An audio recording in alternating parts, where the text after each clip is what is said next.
The woman was screaming at the top of her lungs, pointing at me like I was a criminal. "You don't belong here. This is private property." Behind her, the ocean rolled in quietly, waves brushing against sand that had been in my family for over 40 years.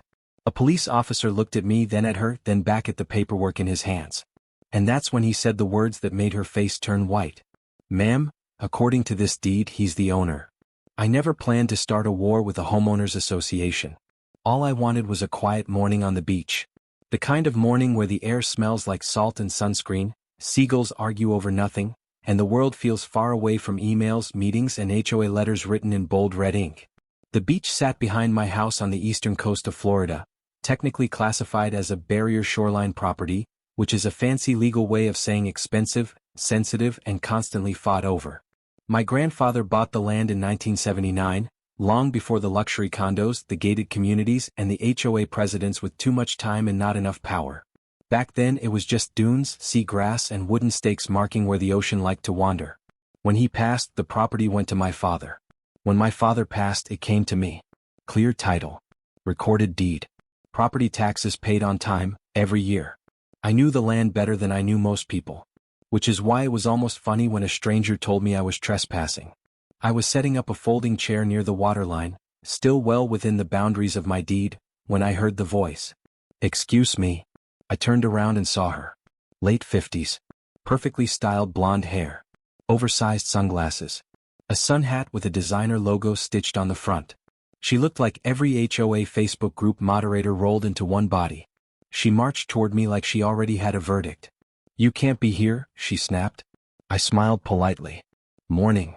This is a private HOA beach," she said, emphasizing each word like she was teaching a child to read. I stood up slowly. "Actually, this section belongs to my property." Her lips curled. "Oh no.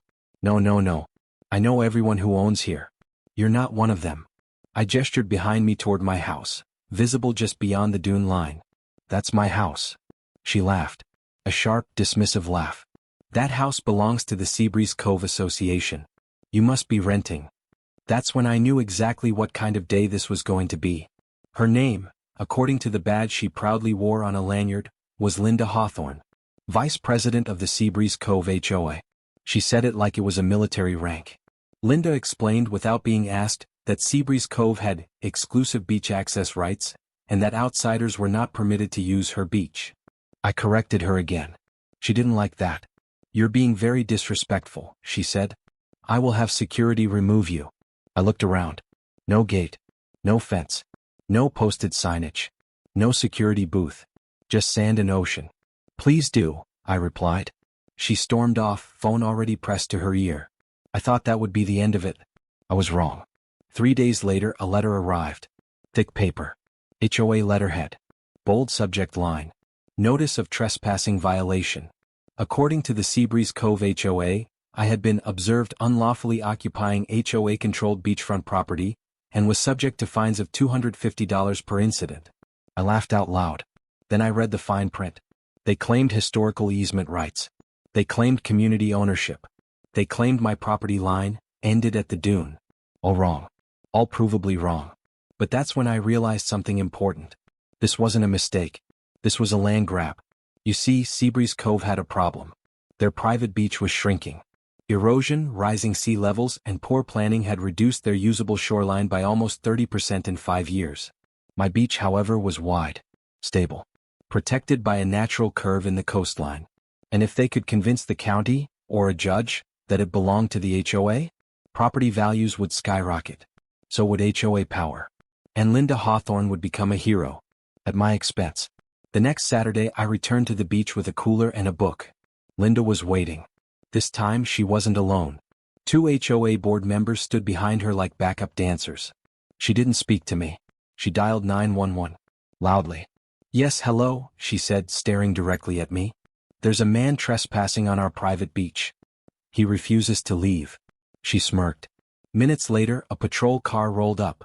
And that's when everything escalated. The patrol car stopped just past the dunes, tires crunching softly over packed sand. 2 officers stepped out. One was younger, maybe late 20s, sunglasses still shiny. The other was older, mid-40s, calm posture, the kind of guy who'd seen enough nonsense to recognize it before it finished talking. Linda wasted no time. She marched straight toward them, arms already flailing. "Thank God you're here," she said loudly. "This man is trespassing on private HOA property and refuses to leave." The younger officer glanced at me. The older one didn't rush. Instead, he asked a simple question. "Ma'am, whose property is this?" Linda puffed her chest. "Seabreeze Cove Homeowners Association," she said confidently. "We own this entire stretch of beach." The officer nodded slowly. Then he turned to me. "Sir, do you have any identification?" I handed him my driver's license. He studied it, then looked past me toward my house. "You live there?" "Yes, sir." Linda scoffed. "He's lying. That house is part of the association." The officer raised an eyebrow. "Ma'am, I'll need documentation." Linda froze. Just for half a second. Then she pulled out a folded packet of papers like she'd been waiting for this moment her whole life. "These are our HOA bylaws," she said, thrusting them toward him. "They clearly state exclusive beach rights." The officer skimmed them. Then he asked the question that cracked the situation wide open. "Do you have a recorded deed showing ownership?" Linda's smile twitched. "Well, the association." "Ownership," he repeated calmly. "Not access. Not usage. Ownership." Silence. The wind filled the gap. The older officer turned to me. "Sir, do you have documentation?" I nodded and reached into my backpack. I always carried it. A laminated copy of the deed. Survey maps. County tax receipts going back 20 years. I handed it over. The officer took his time. He walked a few steps away, unfolding the survey map, lining it up with the physical landmarks around us. The dunes, the marker posts, the old oak tree near the edge of my property. Linda watched him like a hawk. "This is ridiculous," she muttered. "He's wasting police time." The officer ignored her. After a long moment, he called the younger officer over. They spoke quietly. Then the older officer returned. "Ma'am," he said evenly, "according to these documents, this section of beach falls within his property boundary." Linda laughed. A forced, brittle laugh. "That can't be right." The officer shrugged slightly. "You're welcome to contest it in civil court." Linda's face flushed red. "You don't understand," she snapped. "That land has been used by our community for years." "Use doesn't equal ownership," the officer replied. She turned on me. "You planned this," she hissed. "You're trying to steal our beach." I met her eyes. "I'm sitting on my own sand." That should have been the end of it. But people like Linda don't stop when they lose once. They escalate. 3 days later, I received another letter. This one wasn't just a fine. It was a cease and desist notice, threatening legal action for interfering with community beach access. Attached was a map, clearly edited, showing the property line magically shifted several yards inland. Sloppy. But intentional. They were trying to create confusion. Trying to bully me into backing down. I called the county land records office. They already knew. "You're not the first person to complain about Seabreeze Cove," the clerk told me quietly. That's when I realized something darker was going on. Over the next week, I dug. I filed public records requests. I pulled old zoning documents. And what I found made my stomach turn. Seabreeze Cove HOA had a pattern. They pressured elderly homeowners into voluntary easements. They intimidated renters who didn't know their rights. They filed bogus complaints until people gave up. And then they quietly absorbed land. My beach wasn't the first target. It was just the most valuable one. And Linda? She'd been behind most of it. The following Saturday, the HOA made their boldest move yet. They brought signs. Metal posts. Bright red lettering. Private HOA beach, no trespassing. They planted them directly into my sand. I stood there watching as Linda supervised like a general. I walked over. "You need to remove those." She smiled. "Make me." So I did. I called the county surveyor. And I called my lawyer. But before either could arrive, Linda decided to make it public. She started recording. "Everyone needs to see this," she said loudly, phone pointed at my face. "This man is harassing our community." Residents gathered. Phones came out. And that's when the real damage began. By the time Linda finished planting the last sign into my sand, there were at least 20 people watching. Some were HOA residents. Some were tourists. Some were locals who'd lived here long before Seabreeze Cove ever existed. Every single one of them had a phone out. Linda loved it. "This is evidence," she announced, panning her camera toward me. "He's interfering with HOA property and harassing board members." I stayed calm. That drove her crazy. You don't get to rewrite property law with a Sharpie and a sign, I said evenly. She laughed for the camera. Oh sweetie, property law is handled by people with authority. Right on cue, a white county truck pulled up near the dunes. The surveyor had arrived. His name was Mark. Mid-50s. Sun-weathered face. Clipboard under one arm. Bright orange vest that said County Land Survey across the back. Linda's smile widened. Perfect timing, she said, marching over. This man is trespassing on our beach. Mark didn't even look at her. He looked at the signs. Then at the metal stakes. Then at the map in his hand. Who placed these? He asked. We did, Linda replied proudly. To protect HOA property. Mark sighed. Tired. The HOA does not own this section, he said. The crowd murmured. Linda's head snapped toward him. That's not what our map says. Mark held his clipboard up. This is the county's map. He walked the line. Measured. Marked. Then he drove a wooden stake into the sand, directly in front of the HOA sign. Property line is here, he said. Everything east of this belongs to him. Linda stared. Someone in the crowd laughed. She turned red. You're wrong, she shouted. You're biased. Mark didn't react. You're welcome to file a dispute, he said calmly. But removing or placing signage on land you don't own is illegal. That word landed hard. Illegal. Linda was still recording. She didn't stop. She turned the camera on Mark. You're saying this man owns the beach? Mark nodded. Yes. She swung the camera back to me.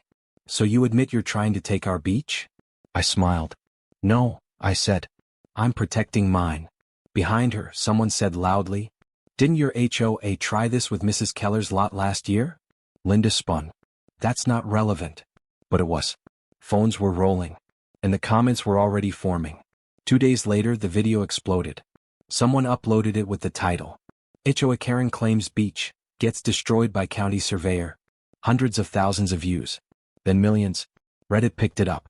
Facebook groups shared it. Local news stations called. And that's when the HOA made their biggest mistake. They sued me. The HOA filed a civil claim alleging adverse possession, historical easement, community access rights. My lawyer laughed when he read it. This is going to hurt them, he said. Badly. During discovery we found everything. Emails. Edited maps. Internal messages discussing how to pressure owners into compliance.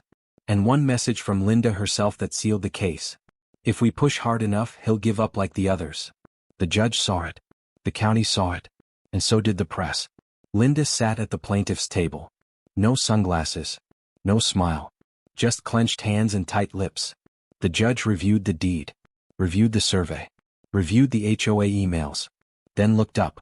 Ms. Hawthorne, he said, your association does not own this land. Linda opened her mouth. The judge raised a hand. Furthermore, he continued, your actions constitute harassment, falsification of records, and abuse of HOA authority. Her lawyer sank into his chair. The judge turned to me. Your ownership is clear. Then he issued the ruling. The courtroom was silent. You could hear the hum of the air conditioner and the faint scratch of the court reporter's keyboard. Linda Hawthorne stared straight ahead, jaw clenched, as if refusing to hear what was coming next would somehow stop it. The judge leaned forward. Let me be very clear, he said. This land is privately owned. Linda's lawyer started to speak. The judge cut him off. No, he said firmly. This is not a close case. This is not a complicated case. He turned the monitor toward the courtroom, displaying the deed, the survey lines, and the HOA's own internal emails. You, he said looking directly at Linda, knew this land did not belong to your association. Linda's face drained of color. And yet, the judge continued, you repeatedly claimed ownership, placed illegal signage, called law enforcement under false pretenses, and attempted to intimidate the rightful owner into surrendering his property. He paused. This court will not reward bullying. The judge read the decision slowly, deliberately. All HOA claims dismissed with prejudice. Full confirmation of my ownership. Permanent injunction preventing the HOA from placing signs restricting access, or contacting me regarding the beach. Financial penalties against the HOA for legal abuse. Mandatory removal of Linda Hawthorne from any HOA leadership position. Linda lowered her head. The judge wasn't finished. Additionally, he said, the association will issue a written apology and correction to all residents. Gasps filled the room. Then he struck the gavel. Case closed. 2 weeks later, the HOA signs were removed. All of them. The apology letter arrived, printed on the same letterhead they once used to threaten me. It acknowledged my ownership. It admitted error. It warned residents that future harassment would result in legal consequences. Linda resigned. Not quietly. She posted a furious rant online blaming outsiders, biased courts, and entitled landowners. The comments destroyed her. On the first quiet Saturday after the ruling, I returned to the beach. No signs. No yelling. Just sand, waves, and sky. A patrol car stopped nearby. The same older officer from the first incident stepped out. He smiled. Figured I'd check in, he said. Linda appeared at the edge of the dunes. No phone this time. No audience. She pointed at me weakly. He's trespassing, she said. The officer didn't even look at her. He looked at me. Then at the beach. Then back at her. Ma'am, he said calmly, he's the owner. She turned and walked away. The war over the beach ended the moment truth met authority. The HOA lost its power. Linda lost her position. And the land stayed where it always belonged, with the person whose name was written on the deed. The waves never cared about HOA rules. They only respected ownership.